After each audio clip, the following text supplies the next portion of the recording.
If there's one thing Italy is known for, it's having a nasty dictator streak. And for its amazing cooking. China might have invented pasta, but Italy is the place where pasta made it big.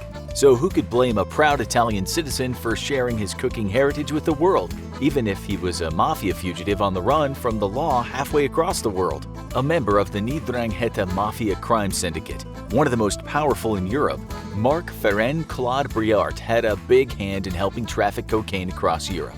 The 'Ndrangheta syndicate is responsible for most of the cocaine in Europe and is one of the most powerful crime syndicates not just in the continent, but the world. Briard had a prominent role in helping smuggle cocaine into the Netherlands, which has an insatiable appetite for the stuff, and was wanted by authorities for over 6 years. While the mob might have taken a backseat in most people's minds since the height of their popularity in the 70s and 80s, recently mafia crime activity has soared.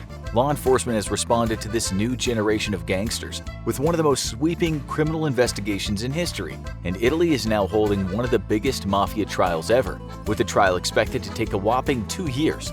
The reading of all the 355 defendants' names and their crimes took over 3 exhausting hours alone. Be grateful you didn't pull that ticket next time you get a jury duty summons. With the law closing in hot and fast, Briard did the smart thing and moved all the way across the world to the Dominican Republic.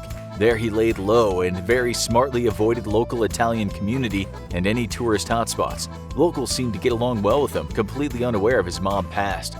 For the authorities still searching for him, the hunt had turned into a search for a single needle in a global haystack, until one detective got a bit of inspiration.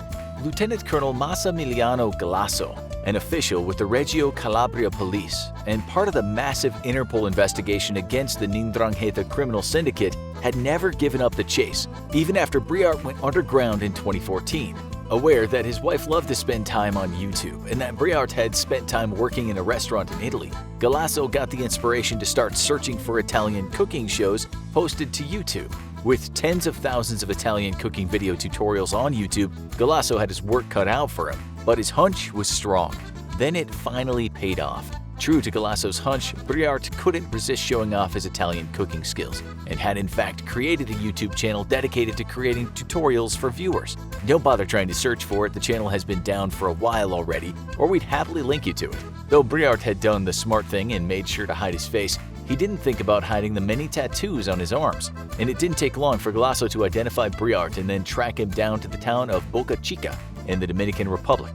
Briard is now awaiting his part in Italy's massive mafia trial, but is likely looking at decades in prison. The real question, though, is how good his cooking tutorials really were, and we very badly wish we could find his channel still up and active, so we could deliver our own verdict on the mafia fugitive who basically busted himself by showing off on YouTube. Meanwhile, Italy's biggest mafia trial in 30 years is full steam ahead.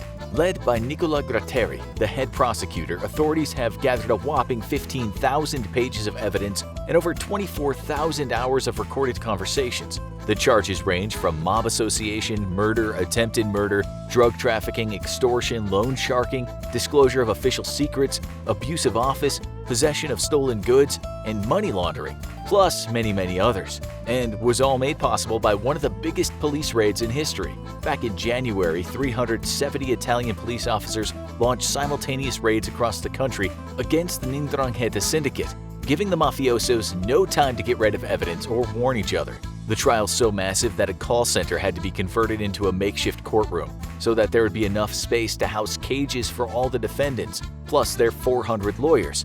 With over 300 million in euros and huge amounts of vehicles and properties confiscated, Italy seems to have struck a killing blow against the 'Ndrangheta. But if history has taught us anything, it's that crime is resilient. With their origins as shepherds who would kidnap people for ransom, the 'Ndrangheta changed gears and started dealing in cocaine back in the 90s, quickly becoming the biggest trafficker in Europe.